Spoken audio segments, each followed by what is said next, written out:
my fellow readers, it's I Dark Symphony 777 with another fan fiction reading.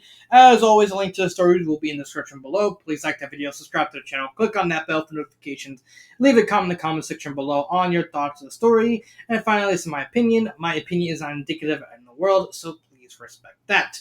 So, the stories I'm doing readings of are Gal Talk and another story that I'm going to do after this because this story is too short. I actually inadvertently took this off the short stories I'm doing readings of. I just remembered that I had the list. So yeah, Gal Talk by Lord KH by which is a Final Fantasy VII, which stars the three girls and Cloud because of course. Ha! Bam! Pay up! Shit! Eric, they'll hear you. Good. Maybe they'll come over here and lose their money instead. Ooh, good idea, Granny. My pockets were starting to feel a little empty. Ow! Tifa expressed a guilty giggle as Aerith wrenched Yuffie's ear, bringing the chattering girl to a little screeching halt. Aerith smirked, watching her young victim kick her legs on a neat bed like a stuck pig.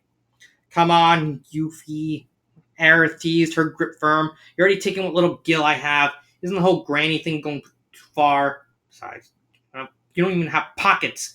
She punctuated her point by swatting Yuffie on the side of her bare thigh. Covered by an incredibly gaudy white Costa del Sol Taurus t-shirt that was several sizes too big. Do have sleeves. Eep. With a gentle flourish, Aerith reached under the baggy sleeve of Yuffie's shirt and a slew of cards, all aces high suits, plopped down on the bed, to Tifa's shock and awe. Yuffie! Tifa scolded, tossing aside her hand of cards on her own bed. I thought we were just playing for fun. I know, it was fun. Yuffie whined, still at Aerith's mercy. I won, didn't I? What a good win. What a good winner. So humble. Aerith let go of her finally, leaving the young girl to bay like a dog as she rolled around to relieve the pain. Three women were passing time in the rather large room they had begun at the Costa del Sol Inn. In Tifa's eyes, it was more like a result. Nothing in the slums of Midgar compared to this. The bathroom was as big as her old apartment. The water seemed fresh, and there was an actual soft carpet. Even a TV! Even her irritation at Yuffie's grifting was quickly undone once she laid back on the bed and almost melted into the mattress. She could hear Aerith laugh from the other bed. Enjoying it, eh? Tifa let out a big, satisfied sigh as she brushed her long, raven hair over her shoulder while set back up. It's been a while since I come here, so I had something so cozy. I'm messing up. 1 second, I'm gonna get something to drink. Alright. It's just been a while since I had something so cozy. I was worried we were gonna have to sleep on that ship. God. Yuffie suddenly gasped, sleeping up to her knees and joining the conversation. Thanks a lot, Mom. Now I'm gonna be seasick in my freaking dreams. Why am I Mom? Tifa groaned, shaking her head as Aerith called at them both. Aerith's not that much older, you know. 'Cause, number one, you're both old, Yuffie snickered, dodging another swat from Aerith. And number two, Aerith dresses and acts like my tough old granny. But you? She slided over to Tifa and laid her headband-covered hair right on Tifa's chest as she hugged her arm, ignoring Aerith's hay of annoyance. Remind me of my mom. Gentle, powerful. There we go. Come on. There. Oh, Yuffie. Tifa blushed, wondering if she perhaps had just a sprightly little ninja.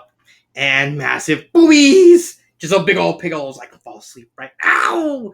Yuffie was on the receiving end of another hard pinch, this time to the cheek by Tifa. This was far from the first time Yuffie had made that kind of crack, and she was sure it wasn't going to be the last. All the same, she tugged on the bedtime outfit of her black sports bra and black cycling shorts she had worn under her normal clothes and God dang, my throat's all clustered up. Crossed her arms, not wanting to give Yuffie any more ammunition. Aerith huffed. Well, that's no fair. We're stuck in granny status forever. Aerith had gone to town on the equipment of the room, leaving her in a scarlet bathrobe and brown slippers. The incredible volume of hair she had somehow contained in a swirly white bathtub atop her head. Tifa bit her lip, trying to hold back a light laugh worming its way up her throat. Yuffie was right. Aerith was a pair of bifocals away from full-on granny status. Hey, I like my granny. Don't ever get me wrong. Yuffie explained, hopping from the bed to bed again, the t-shirt doing its best to maintain her modesty as she flopped around. Plus, you know about my trick. No one ever catches me. How'd you do that? Fluttered by the fluffing of her ego, Eric's face contorted to a haughty smirk. I was raised in the Midgar slums. I see my fair share of crooks, and many have even learned a thing or two. You gotta do what you gotta do sometimes. Her smirk turned into a grin as she slid her hand into the long, damp arm of her bathrobe and pulled out a few cards, also all high suits. Yuffie's jaw dropped while Tifa gasped in horror again. No way! Granny! You too, Aerith? Remind me never to play cards with you again. Yuffie didn't look nearly as never even thought you were cheating. Wait. There was a silence as Yuffie began to put things together in her head. A knowing squint taking form. You were gonna hustle me and win big, weren't ya? Aerith casually flicked some strangely wet hair at her face. You know a lady is never supposed to reveal her secrets. She had to shuffle and adjust her spot as Yuffie quickly plopped down on her knees and placed her forehead up against the comforter, bowing in respect. Aerith, Sensei, teach me. She begged, her head not moving from its spot plastered to the bed. I gotta confess, I never finished my ninja training. It's only because all the geezers in my village suck ass. Teach me your sneaky slum girl ways. You can't be serious. Tifa groaned, grasping her forehead in disbelief. Having got used to Marlene and what a little sweetheart she was, Yuffie's rambunctious teenage energy was a little much. I wasn't surprised when Aerith seemed less intimidated. Beneath those innocent green eyes and mature clothes was a sly little trickster who'd fit right at home with an obnoxious kid. Sure enough, she patted the back of Yuffie's head, who looked up as the hand of her creator had just graced her. Very well, we got one. Why, except, she answered in a silly, serious voice, much to the delight of Yuffie. I'll teach you all that I know so you can be the best ninja yet. Woohoo! Yuffie whooped, high-fiving Aerith as she sat back. What's first, Teach? The most important lesson right now, Aerith began, yawning as she got back off the bed. Learning your limits. We're due for a long walk tomorrow, so I'm gonna get some sleep. First thing in the morning, the real training begins. She said it in such conviction that even Tifa believed her for just a second. What? Lame. Nonetheless, Yuffie pulled the comforter off the bed back and laid under it. Took her headband off and let her black hair fall on her base a bit. It's not even late. Even masters get tired, right? Tifa jumped in, scratching a bit. Aerith winked at her and nodded. Exactly, Tifa. I had to work so much to see you cheating that I'm exhausted, Aerith said as she walked over to the bathroom and closed the door. Now alone, Yuffie shifted her spot to look at Tifa. You guys are a lot more fun than those other guys. What's their deal? Especially Cloud. What a weirdo. As usual, Tifa felt defensive. Hey, nice. Cloud's a weirdo. Oh, he's unique. Yuffie didn't miss a beat.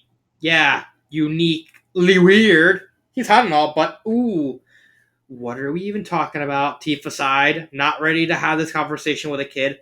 Wah, come on. As a fellow babe, I know the studs when I see them. But he's such a grump. I bet he great, what are we talking about?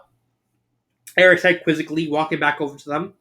She had ditched the rope and towel, her hair in a very loose ponytail that descended to her waist.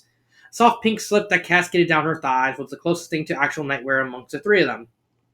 Mom has a major hot case of hotness now about Cloud. The Yuffie quipped, again making Tifa boiling red. Would that girl ever learn to keep her mouth shut? I have no idea what you're talking. Yuffie. You better be careful talking about Cloud. Eris said as she sat down on the same bed as a new pupil. Him and Tifa go way back. Not her too. Tifa thought desperately as her ruby red eyes began to dilate. She lay down as well, feeling like her head was falling up. No, did you guys, do the thing? The sexy thing? Nope, this was not happening. Okay, and on that note, I'm going to sleep now. Tifa quickly reached out and shut off the lamp on the stand between the two beds, bathing the room in darkness. Come on, I'm not some little kid. We can talk about that, right, Aerith? Don't ask her for permission, Tifa chided, now deeply uncomfortable that Yuffie let Aerith was the sole arbiter of steamy discussion. Aerith was swift in her judgment. Yuffie! All I meant was Cloud and her were friends and they were little kids. They're from the same town. Tifa breathed a sigh of relief that quickly caught in her throat once Aerith finished, and he's crazy about her. Tifa couldn't even get the words out. I knew it! Yuffie shrieked, once again too loud for Tifa's comfort. I got major vibes from those two ever since we teamed up. My vibes have never let me down. That explains the stick up his ass. Oh. Aerith said as she yawned. Clearly wanting Yuffie to elaborate. Tifa always knew Aerith was trouble, but this duo was proving to be the deadliest alliance that she faced yet. And Tifa's not even allowed to punch things. That's maybe she can bend over for the Italian Senate. Who knows? I couldn't resist the dig. Don't doubt me. Okay. Well, duh, he's walking around her all day, drooling after her, and he's too much of a chicken to fess up. I'd be angsty too. You guys, that's enough! Tifa tried to assert, although her normally smoky voice suddenly squeaked and took away any real energy from it. Cloud and I are just friends, okay? Just friends. She tried to convey a serious look, but all she could see were two shapes, one with a grin as wide as the Midgar plate. Can you imagine, Yuffie went on, totally ignoring Tifa. He's got to stand there and watch as Tifa kicks all kinds of ass in that outfit with those abs being all hot. And he's just like, if only I can tell her the truth. Aha, I totally get it now. The nightmare seemed to finally end before Aerith injected with her own impression. That's not half bad, thank God. It's usually more like, oh God, no. Tifa. The comfort of a pillow over her face was all Tifa could manage at the moment. Maybe with luck, the pillow would gain sentience and smother her. If only to escape this awkward moment. Sometimes she wished she had Barrett's temperament. It at least served to get people to zip their lips. Ah, yes, good one, Barrett-sensei. Tifa could only scoff at what a stooge Yuffie was already becoming. Although the hotel pillow garbled it, Tifa still felt the need to put her thoughts out there. I want to get you too someday. If it's the last thing I do. That seemed to have quieted them, although they were little girlish giggles echoing in the dark for a minute or so. Unfortunately, this also gave Tifa some time to listen to her own thoughts. Would have been on mute while she dealt with the troublemakers across from her. Aerith was just being Aerith. Cloud had never said anything about her in that way, surely. What if he had? It was so hard to tell with him. His eyes gave you nothing, even if you got lost in them due to the strange glow of magic. He rarely, if ever, switched his tone from stern soldier to anything else. Definitely nothing that would suggest he was hiding something from her. Then again, it had been a while. Cloud had definitely made some changes in just the short time they had been reunited. So maybe it was possible. I mean... Yuffie mumbled, clearly chomping at the bit to ask. Have you ever thought about it? Yeah, he's weird and whatever. But he's into you. Tifa sighed again. The pillow still plastered to her face. He's not. Cloud doesn't think of me like that. But what if he does? Yuffie squealed, the swish of her bedsheet into of her fully turning to look at Tifa. Can't you just be, direct? Tifa bit her lips, unsure how much to respond to, or to pretend like she just drifted off. Yuffie was clearly trying to rile her up, but Tifa had real concerns. When they passed through calm just after escaping Midgar, Cloud had told him all something that just seemed untrue. In retelling the tragedy that had befallen Nibelheim, he suddenly became a central figure. When Tifa truly couldn't recall seeing him since a little while after they had chatted at the town's water center tower as children. It had been a defining moment of her life, something she relived every day. How could she have possibly forgotten Cloud? Didn't make any sense. And since when she'd been sick to her stomach about it? And what that could mean for Cloud? Tifa! She moved the pillow, hearing a more serious voice call out to her. It was Aerith. Is something wrong? We were only having some fun. Sorry if we crossed the line. Isn't that right, Yuffie? For some reason, she sounded like she nearly growled at the end. Ow! Yeah, right. I guess I am, too. What she said. Yuffie relented, although it sounded a bit coerced. Yuffie's act was going to wear thin. It was nearly impossible for Tifa to stay mad at Aerith for long. Beneath her quirky demeanor, there was a capacity for kindness and strength that Tifa only wished she could have. It was hard to trust people in the world sometimes, but Aerith was one of those people. Yeah, yeah. No worries, Aerith. She was glad the darkness could hide the consternation on her face. You know, Aerith continued, if something's bothering you, you should really get it off your chest. We're in this together. Remember? Ignoring Yuffie's muttering of, I can think of two big things on her chest, Tifa can only smile. She had grown up an only child, and while she had her friends as a child, her actual family was very small, particularly when her mother passed from illness. With just a dad, she never really got to talk to other girls. And growing up to be interested in athletics and martial arts hadn't exactly endeared her to most of her female peers, either.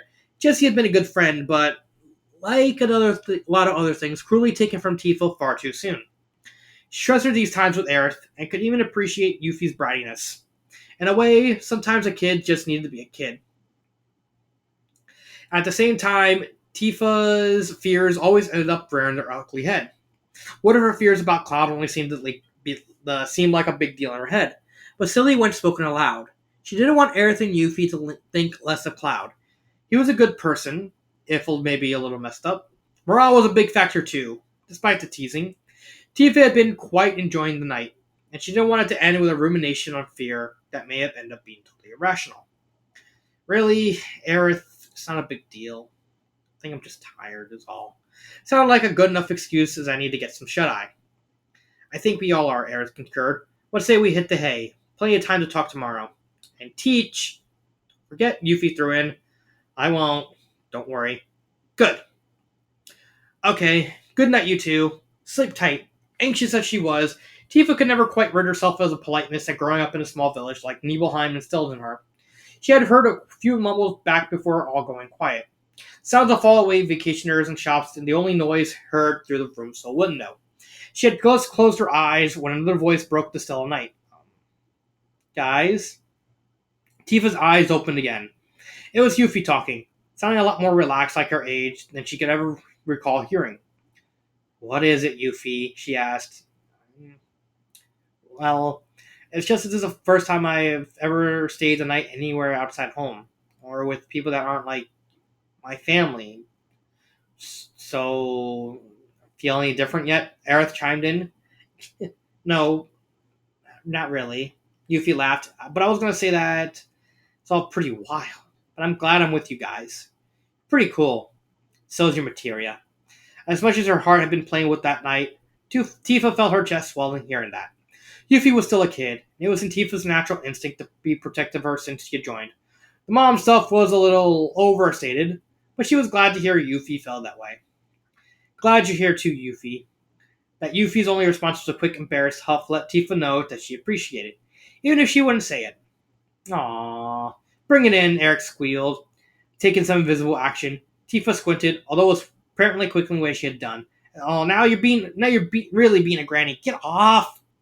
Make me. You don't let go out. Seems like it might be a security issue. Just trust you in with her material out and about, yeah. It's for your own good. After being on the receiving end for a little while, Tifa couldn't deny the sense of satisfaction she got hearing Yuffie so thoroughly embarrassed. I think Eric's got a point. I'll leave her to it. She sounds like she knows what she's doing. Ah!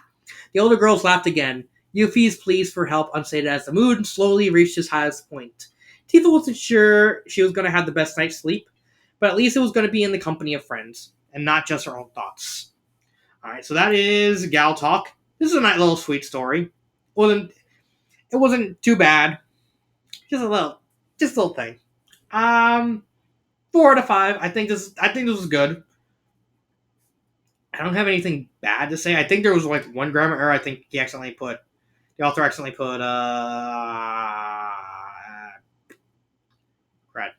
I completely forgot where it was. But I did actually see an accidental quotation mark somewhere around here. But yeah. Yeah.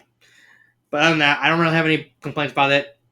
Nice little cute little story. But now we got the Cuckoo Clock of Doom by Book Girl 886, which is based off Goosebumps. Okay. So, This story is based off one of the Goosebumps stories, The Cuckoo Clock of Doom. Basically, if you never read Goosebumps, Goosebumps were a series of children's horror stories written by R.L. Stine. They're very, very benign in tone. Like if you're an adult, you look at them and it's like, that's so cheesy. But back then, when you're a kid, this was a lot of kids' first introduction into the horror genre, and for what they were doing pretty well. They weren't perfect by any means because they were horror stories or children, but some of them were actually pretty good. Like I still have fond memories of Camp Jelly Jam being good. I liked it, and also it was very creative some parts. So yeah, let's do this. I actually hope this is not just a retread of the book in fanfiction form. That would be massively disappointing. Okay. So, my best friend Ella said as we sat down in the swing set in my backyard, "Where's Matt? Matt? I don't know anyone here. Matt," I lied. "I can't stand Matt, my 7-year-old brother, with a serious pain in the neck." "Shut up. You know who Matt is. Stop playing around, Becca." She giggled, then the smile disappeared off her face in an instant. "Did you hear that?" "Hear what?" I asked, looking around us. It came from around the side of the house. It sounded like someone giggling or something. She got out. "I'll be back in a second." "Never say that. They always say that in horror movies, and they're the first ones killed," Ella said as I got off my swing. I slowly walked around the side of the house and poked my head around the corner. I screamed as I saw a little bug-eyed boy grinning wildly. "Matthew Carton Sylvan," I cried as he brought up a kitchen bottle from behind his back and doused me with fake blood. "Give me that!" I tried to snatch it out of his hands, only to squeeze it and end up with fake blood in my chestnut brown hair. He pulled it back and ran over to Ella and squirted a bunch of fake blood over her Def Leppard concert shirt. "What the?"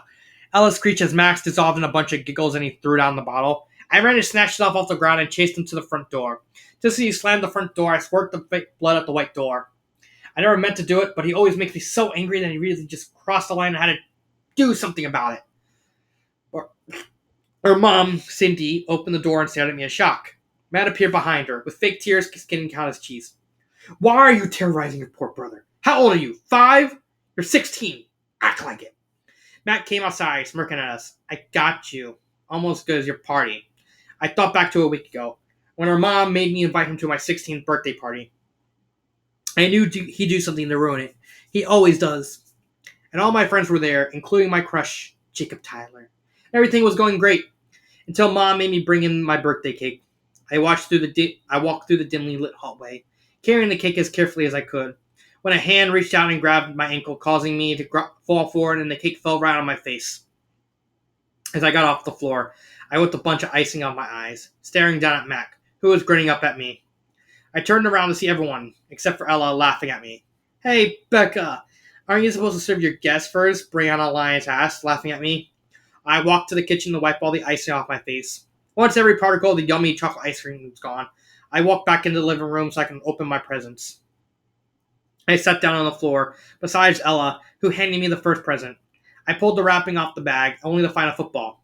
I smiled at her. "Thanks. I'm glad you remembered I wanted a football." She gave me a side hug. What kind of friend would I be if I didn't get you what I wanted? Not a good one, that's for sure.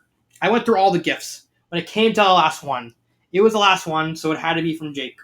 I already knew what it was, but I had to act surprised. I pulled off the wrapping paper to find a Def Leppard CD. "Gee, thanks, Jake. I don't think I have this one yet." A squeaky kid voice piped up, giggling. "Of course you don't. Said it was lame and you threw it out. But now she'll probably like it, now that she's in love," he sang out. "Oh man," I groaned, putting my head in my hands as everyone laughed and pointed at me. I had to get him back. But how? "Well, I gotta get back home. Mom wanted me to come home to go to the airport to pick him up, with them to pick up my sister." Ella interrupted my thoughts. "Okay. See you later. Tell Sarah I said hey." "I will. Bye, Becca." She grabbed her bike from her front yard and rode to her house. Just as she left, 2 men came up behind me, carrying something long in a sheet. "Watch out, girl," they barreled past me and into the house. "I've been wanting this for a long time," Dad said as he took off the white sheet. "A clock?" I asked, confused. "Very ugly clock," Mom said, wrinkling her nose. "It's not an ugly clock. Magical clock." Magical? I didn't really honestly believe him. "Yeah, that's what Monty at the antique store said." Oh god, is this literally just a retread of Cuckoo Clock? This has to be. This can't be. This is literally just. Is this literally just a retread? Just the genders reversed?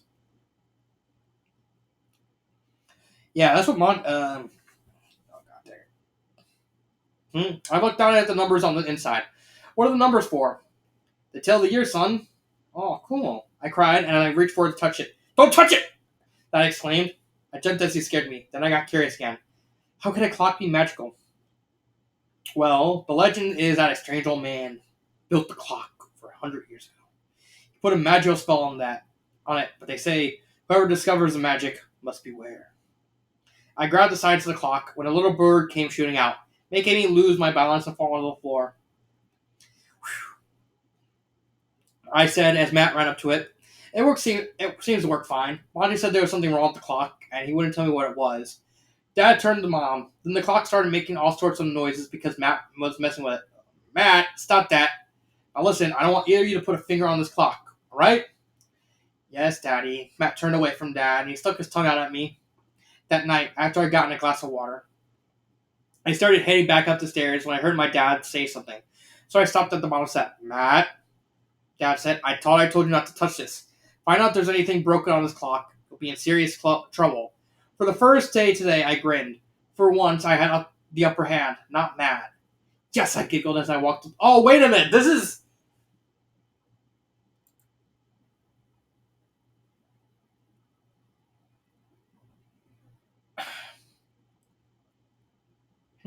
Yeah, I think this is just.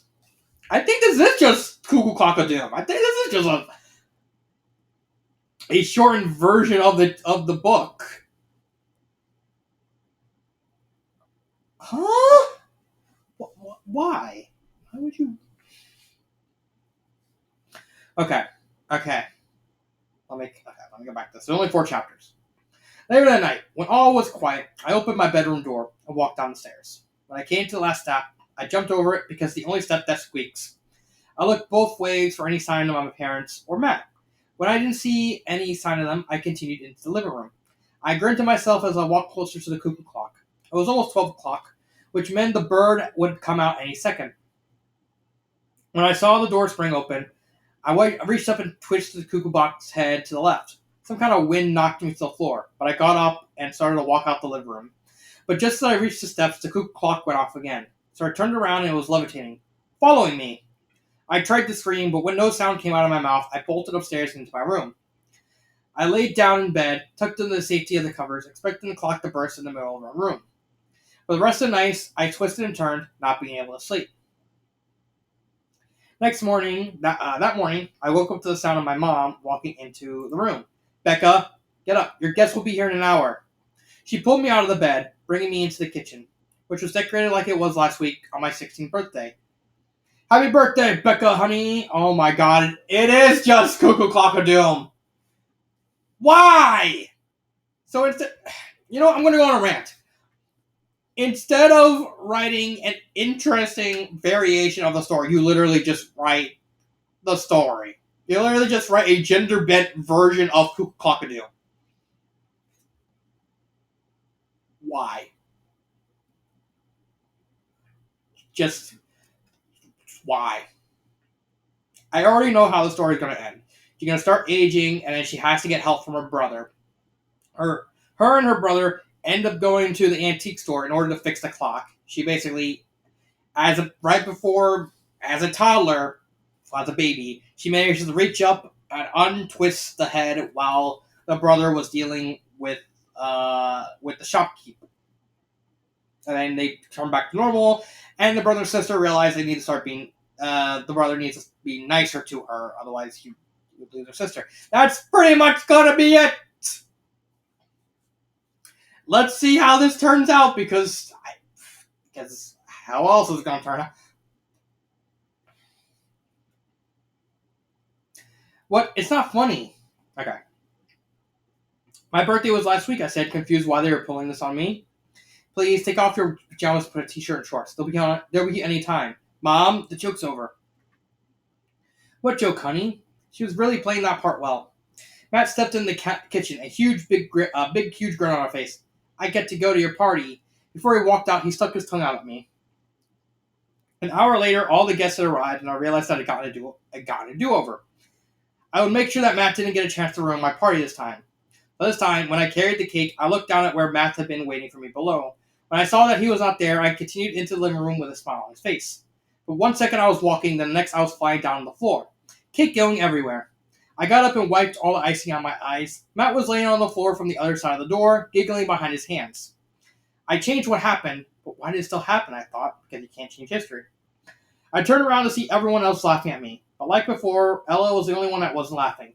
Brianna Lyons grinned. Hey, Becca, aren't you supposed to serve your guests first? I rolled my eyes at that, which was something she didn't expect me to do. I could tell that by the look of her face, they were shocked, confusion, and weirdly enough, respect. I walked back into the kitchen to wipe all the icing off my face. Once I got it all off my face, I walked back into the living room because it was time to open my presents. I sat down where I had the first time, beside Ella as she handed me a brown bag with a yellow wrapping paper stuffed in it. Hang on. Let me guess. From you and it's a football. Her eyes wide in surprise. Did you know? I shrugged my shoulders. Just a lucky guess, I suppose. I was having a hard time controlling my laughter. I got through all the other presents when I got down to the last one. And of course, I knew exactly who it was from. I pulled up the wrapping paper and smiled down at the Def Leppard CD. Gee, thanks, Blake. I don't have this one yet. When I saw Matt starts to open his mouth, I reached forward and grabbed a thick chunk of cake off the floor and stuffed it in his mouth. Lemony. I left it and eventually everyone else laughed too. Later that night, when I was brushing my teeth and getting ready for bed, Matt burst in her bedroom with a phone in his hand. Phone's for you! I took it from him. Who's on the line? Ella? Matt shook his head. Someone named Jake. Almost dropped the phone on the floor. Jake Tyler? Uh-huh. With that, he shut the door. Hello. Hello, Jake. Hi, Becca. Matt told me something about you. All the color drained from my face. What do you mean? I mean that Matt called me and told me you have a crush on me. Is it true? I gasped and ran down the hall phone and plunked down on the receiver. Matt, you're in so much trouble. Before I went to bed that night, my parents came to say goodnight. Sleep that good, Becca, dear. We'll see you in the morning. After they walked out, I muttered a few things. You and me both. You and me both. But it took me so long to finally fall asleep. I was fighting sleep, fearing the fact I'd be stuck in the same day for the rest of my life. I really hope that tomorrow's a new day. And if it wasn't, I'll make the best of tomorrow out of tomorrow. It's gonna be younger. The next morning, when I woke up, I felt somewhat shorter, a lot smaller. When I opened my eyes, I removed the covers on my legs and gasped myself. I was small and tiny. I stared at my hand in front of my face for 5 minutes when the door opened. I stared up into the faces of my parents. Hair! I blurted. My father has hair. I can't remember the last time I saw him with hair. I think I was at least 5 or 6 years old. Huh? My dad stared at me with a perplexed look on his face. Never mind. It's not important. Well, happy birthday, Becca. Honey, I can't believe 7 years old today. Do you feel any different? I'm not 7. I'm 16. My voice was full of determination. No, you're 7, not 16. I frowned at them, knowing the truth. No, I'm 16. Honey, it's her birthday. Just let her be 16 if she wants to. Not hurt anyone else. Okay, but Becca, what would you like to do since you're 16? Have my birthday party, I giggled. Well, Becca, dear, you're in luck because your friends are on their way. Get ready for a fun party. Hey, Mom, I cried. She got a confused expression on her face. Mom? What happened to Mommy? So fast. Oh, I forgot. Sorry, Mommy. That was close. She smiled at me and walked out of my bedroom, and I followed her into the living room, which was well lit and decorated to perfection. About 30 minutes later, all my friends arrived, including a younger version of all my friends who were at my 16th birthday party. At least Matt hadn't been born yet. I don't think I can handle another ruined party. When Mom brought the cake, we finally got to eat it instead of cleaning it off the floor. When it came to open my presents, I thought back to what time Monty's antique store was open to. It was open to 10:30 to 5:30, which according to the clock meant that it was open. I had to find a way to get there, but how? I saw my bike sitting on the front lawn, just making me to come for a ride, so I hatched a plan. Hey guys, I'll be back in a little while. I'm going to Morty's antique store. Don't tell my parents when I went, not even if they beg. Well, Becca, why do you want to miss your own birthday party? I don't have time to explain, but I promise, I won't be gone long. With that, I ran out the side door without being noticed and went on my way to the antique store. When I got there, I left my bike in the bike rack and strolled to the door. Hiya, Monty. Hi there, Becca. Hey, what are you doing here? I thought today was your birthday. It is, but my mom said you had a birthday present for me. Oh, yes. It's in the back storeroom. So go find it. Stay here. I'll be back in a minute or two. He walked to the storeroom. As soon as he did that, I saw the cuckoo clock from across the room and I ran straight over to it. I opened the glass door and saw something laying at the bottom of it, so I picked it up. 1994. That's the year Matt was born. I looked at the row numbers on each side and saw that the year 1994 was missing. Oh, this must go here, I said as I reached up to place the numbers back in its rightful place. Did you touch the clock? A loud voice boomed as I jumped into surprise. I turned around to see Monty standing behind me, with a present in his hands. No, I didn't. He scared me, I exclaimed, pushing. He smiled a kind, understanding smile at me. I'm sorry, Becca. I didn't mean to scare you. Just don't touch that clock. I don't want anything on it to break, okay? Yes, sir. I understand. I smiled as I walked out the antique store, the bag in my hands. I put the bag in the bicycle basket, and I thought I forgot to twist the cuckoo clock head back. I'll still be alive tomorrow to make it all right. Will I be forever gone? No, she's gonna become a toddler. When I got back to my bicycle, I saw there was police cars all over my street. I could see my mom and dad talking to policemen. My mom was crying. My dad was having trouble handling himself. Mommy, I cried, running over to them. Becca, Aunt Sutherland, where the heck did you go? We've been worried sick. Mom wrapped me in a comforting hug. It's okay. I only went to Monty's antique store. I saw a certain spark of interest in my dad's eyes. You went to Monty's? Did you saw that great cuckoo clock? Robert! Mom hit him with her hand. Then she turned to me. Becca, next time, please tell us before you run off somewhere. Yes, Mommy. I agreed. Later that night, as I was getting ready for bed, Mom and Dad walked to my bedroom. Good night, Becca. We'll see you in the morning. How about the future? I muttered under my breath. What was that? Mom asked. Nothing. Absolutely nothing, I said as they walked back out. For the next hour and a half, I struggled with falling asleep, but finally I did.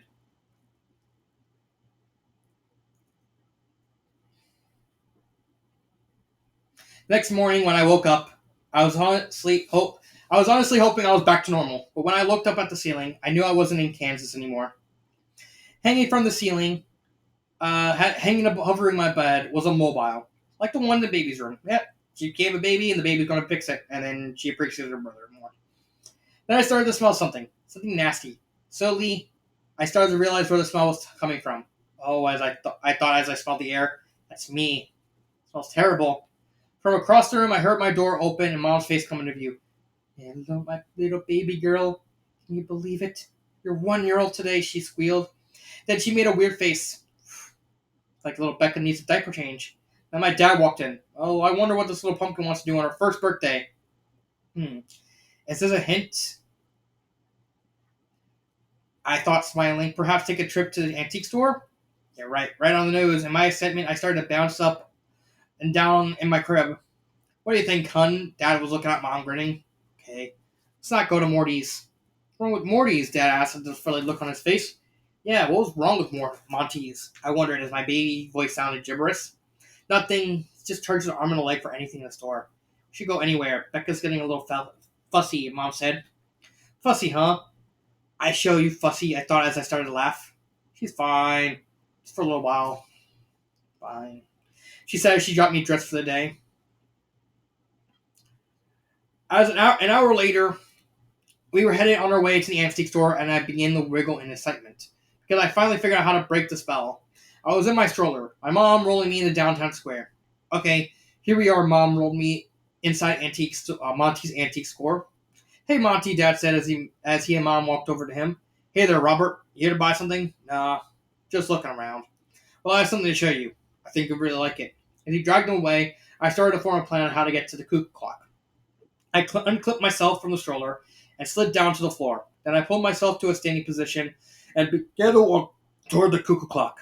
When I reached it, I started to climb to the top of it to turn the cuckoo's head. Once I got to the second part, I knocked over a vase. That was close, I thought, as I ran my head over the head. Looked around to see if my parents had noticed and that I wasn't in my stroller anymore, but they didn't. Climbed to the third part, and just as the cuckoo clock came out, I reached up and twisted the head back to its original position. As if I'd gotten shocked, I was repelled by the cuckoo clock. I fell against the love seat. My dad ran in the room.